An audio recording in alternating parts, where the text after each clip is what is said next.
Classes के इस digital मंच पर आपका स्वागत है और मेरा नाम है बलराम योगी।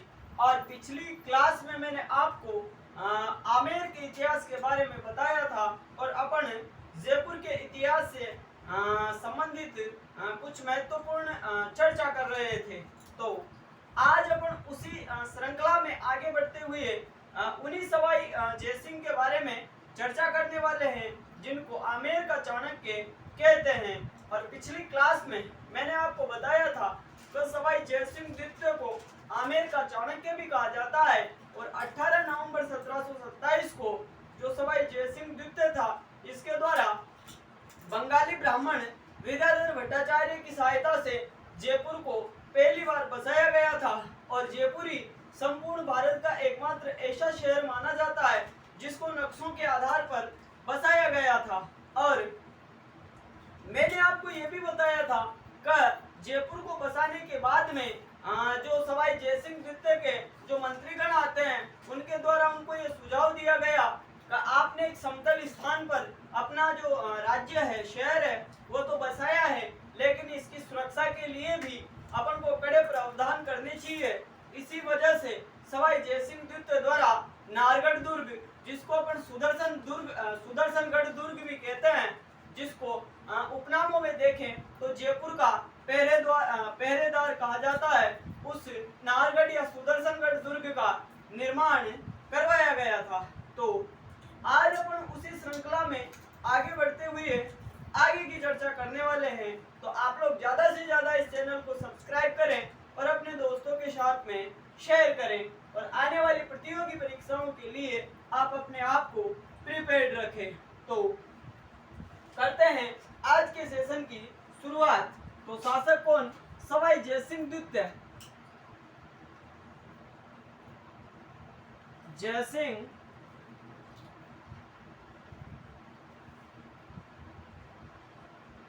सेकंड।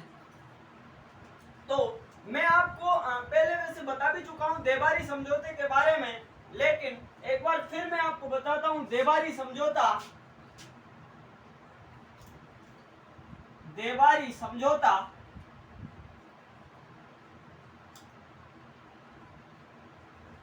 और ये देवारी समझौता हुआ कब था? 1708 ईस्वी को। और देवारी समझौता मैंने आपको बताया था कि आमेर के जो शासक थे सवाई जयसिंह द्वितीय, इनके द्वारा जो मेवाड़ के शासक आते हैं, मेवाड़ के जो शासक थे, मेवाड़ के शासक का नाम था अमर सिंह सेकंड।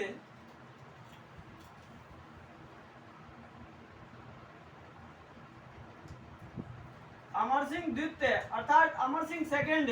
और अमर सिंह सेकंड की एक पुत्री आती है और पुत्री का नाम था चंद्रकुंवर।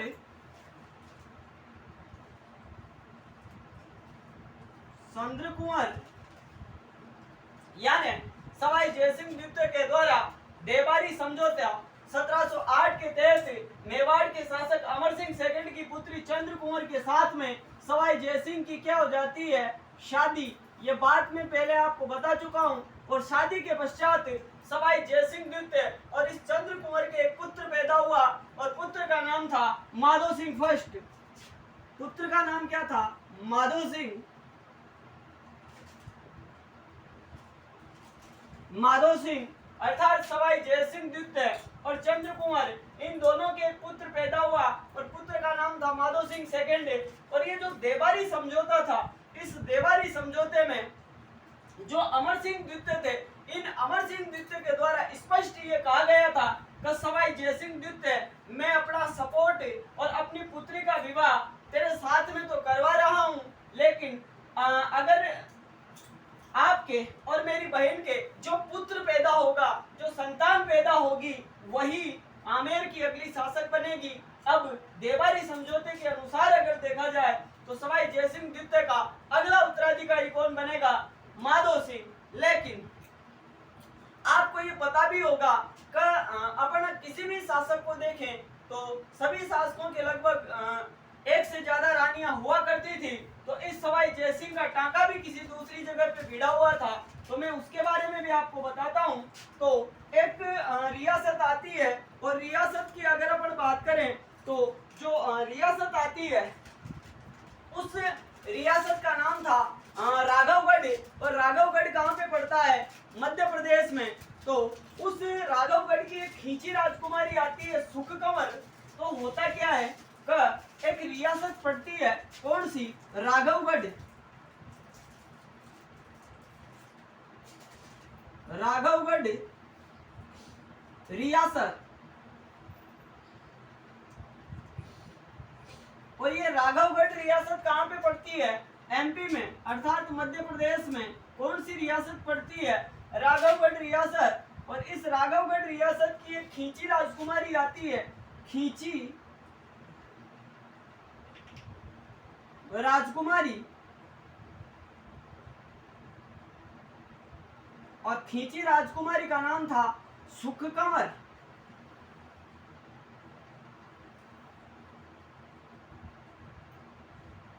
सुखकंवर। यानी राघवगढ़ रियासत जो मध्य प्रदेश में पड़ती है, वहां की एक राजकुमारी आती है सुखकंवर। और इस सुखकंवर की इस सवाई जयसिंह द्वितीय के साथ में क्या हो रखी थी? शादी हो रखी थी। अर्थात आप कह सकते हो का सवाई जयसिंह की एक रानी का नाम था चंद्रकुंवर, जिससे उनको माधो सिंह पैदा हुआ। और दूसरी रानी का नाम था सुखकंवर। और इस सुखकंवर से भी इनको एक पुत्र पैदा हुआ और पुत्र का नाम था ईश्वरी सिंह। ईश्वरी सिंह। और अगर अपन इन दोनों में अगर अग्रज या अनुज की बात देखें तो ये ईश्वरी सिंह ज्येष्ठ थे। क्या थे? ज्येष्ठ। अर्थात ये सवाई जयसिंह द्वितीय के बड़े पुत्र थे और ये माधो सिंह अनुज पुत्र थे, अर्थात ये छोटे थे।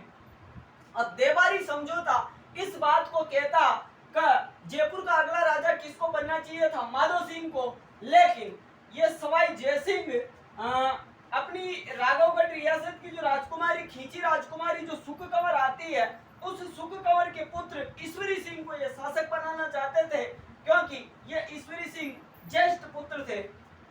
और जब सवाई जयसिंह द्वितीय की मृत्यु होती है तो अपने मृत्यु के समय में भी यह स्पष्ट नहीं कह के गया था कि अगला जयपुर का राजा बनेगा कौन।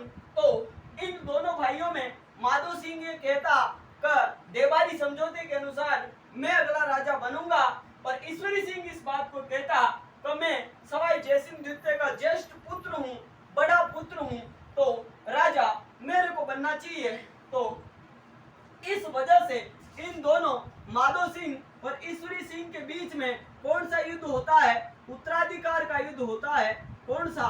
उत्तराधिकार संघर्ष होता है, जिसमें एक युद्ध आता है राजमहल टोंक का युद्ध और दूसरा आता है बगरू का युद्ध। और जो राजमहल टोंक का युद्ध हुआ था वो 1747 ईस्वी को हुआ था और बगरू का युद्ध 1748 ईस्वी को हुआ था। तो आप इसको नोट आउट कर सकते हो। अब अपन आगे की चर्चा करने वाले हैं कि किस प्रकार से इन दोनों शासकों के मध्य में, इन दोनों भाइयों के मध्य में उत्तराधिकार का संघर्ष होता है। तो माधो सिंह फर्स्ट या फिर माधो सिंह जो चंद्रकुंवर के पुत्र थे, ये भी आमेर के शासक बनने के प्रबल दावेदार थे और ईश्वरी सिंह ज्येष्ठ पुत्र थे। इस वजह से ये भी आमेर के अगले शासक बनने के प्रबल दावेदार थे। तो इस वजह से इन दोनों शासकों के मध्य में उत्तराधिकार का संघर्ष होता है। तो आप इसको नोट आउट कर सकते हो। अब अपन टोंक जहाँ पे राजमहलों का युद्ध हुआ था, तो अपन उस राजमहल के युद्ध के बारे में चर्चा करने वाले हैं कि राजपूताने के किन किन शासकों के द्वारा किनका साथ दिया गया था। तो आमेर के शासक ये जो सवाई जयसिंह द्वितीय थे, ये अपनी मृत्यु तक ये स्पष्ट करके नहीं गए थे कि आमेर का अगला जो शासक है वो कौन बनेगा। तो इसी वजह से इन दोनों के मध्य उत्तराधिकार का संघर्ष होता है। और उत्तराधिकार संघर्ष में पहला जो युद्ध आता है तो वो युद्ध आता है राजमहल। राजमहल। और ये राजमहल स्थान कहाँ पे पड़ता है? टोंक में। तो राजमहल टोंक का युद्ध।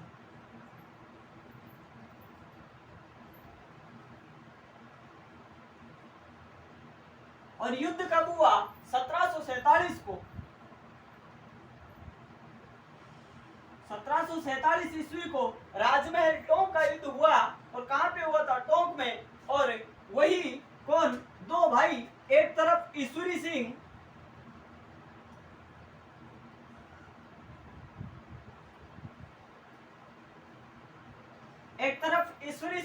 और दूसरी तरफ कौन?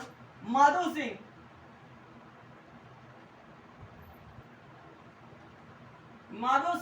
लेकिन इससे पहले कि मैं आपको एक थोड़ी सी बात बताऊं, तो ये जो सवाई जयसिंह द्वितीय थे, ये भले ही इन्होंने देवारी समझौता अमर सिंह सेकंड के साथ में किया था, और अमर सिंह सेकंड के उस देवारी समझौते में ये कहा भी था कि चंद्रकुंवर और मेरे से जो संतान उत्पन्न होगी वही जयपुर की अगली शासक बनेगी। लेकिन ये सवाई जयसिंह द्वितीय फिर भी शासक किसको बनाना चाहता था?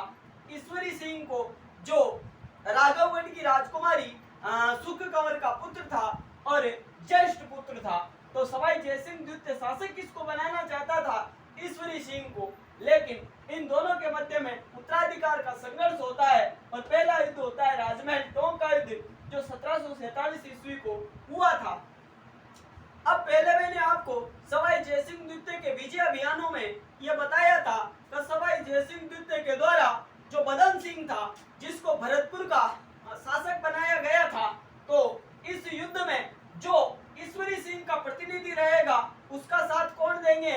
जिनकी सहायता सवाई जयसिंह द्वितीय के द्वारा की गई थी, वह ईश्वरी सिंह का साथ देंगे। तो भरतपुर में जो बदन सिंह के पुत्र थे सूरजमल जाट, वह राजमहल टोंक के युद्ध में ईश्वरी सिंह का साथ देने के लिए आए थे। तो ईश्वरी सिंह की तरफ कौन था? तो उनका नाम था सूरजमल जाट।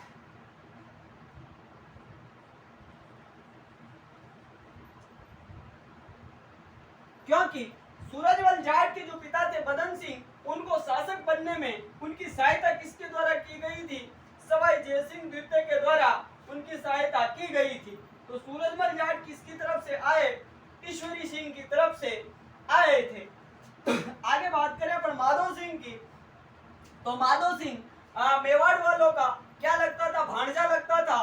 तो मेवाड़ से इसका साथ देने के लिए जगत सिंह आया। जगत सिंह, और जगत सिंह कहां वाला? मेवाड़ वाला।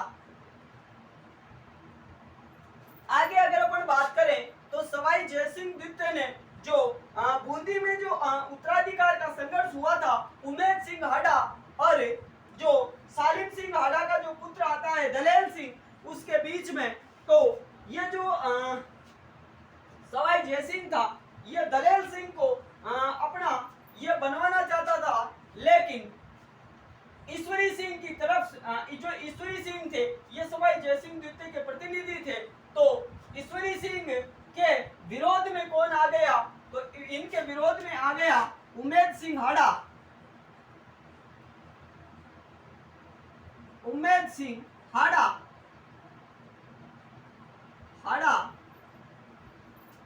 कहां से? बूंदी से।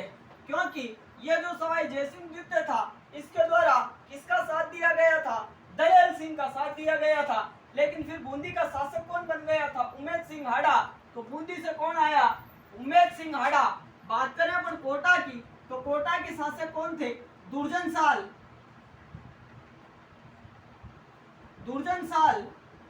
ये दुर्जन साल कहां से आए? कोटा से। और बात करें अपन एक बड़ी शक्ति, राजस्थान की एक बड़ी और महान शक्ति, जिसका नाम थे मराठा। तो जो मराठा थे वह भी किसकी तरफ से आए? तो मराठा आए माधो सिंह की तरफ से। तो माधो सिंह का साथ किसने दिया? बूंदी का उमेद सिंह हाड़ा, मराठा, कोटा का दुर्जन साल और मेवाड़ का जगत सिंह। इन सभी शासकों के द्वारा किसका साथ दिया गया?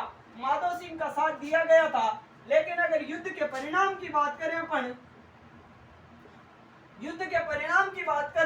तो युद्ध का परिणाम यह रहा कि ये ईश्वरी सिंह इस युद्ध में क्या रहता है? विजयी रहता है। और ये जो माधो सिंह थे, इस माधो सिंह को इस युद्ध में हार का सामना करना पड़ता है। और इसी विजय के उपलक्ष्य में इस ईश्वरी सिंह के द्वारा जयपुर में 7 मंजिला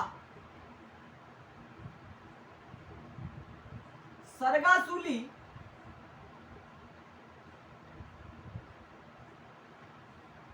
या उसको कहते हैं अपन इसरलॉट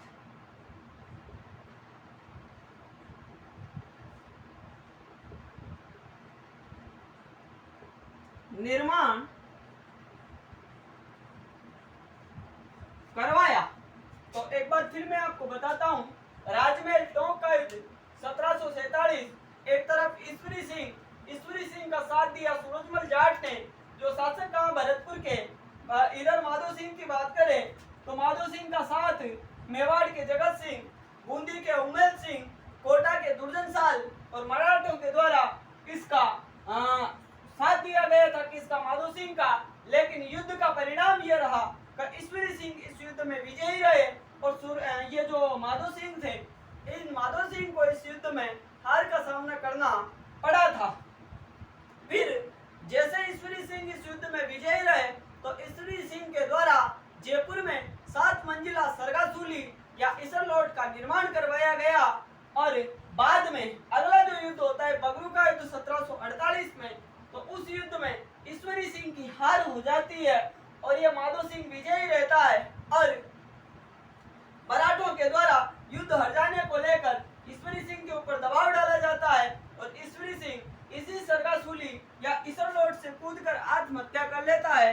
इसी वजह से जयपुर के इतिहास का सबसे दुर्भाग्यशाली शासक किसको माना गया है, तो ईश्वरी सिंह को माना गया है। तो आप इसको नोट आउट कर सकते हो। अब अपन अगली जो क्लास होगी उसमें बगरू के युद्ध के बारे में चर्चा करने वाले हैं। तो आप लोग ज्यादा से ज्यादा इस चैनल को सब्सक्राइब करें और अपने दोस्तों के साथ में शेयर करें। तो आज के इस सेशन को अपन यहीं पे विराम देंगे। तो आज की क्लास और अभी के लिए इतना ही। धन्यवाद। आपका दिन शुभ हो।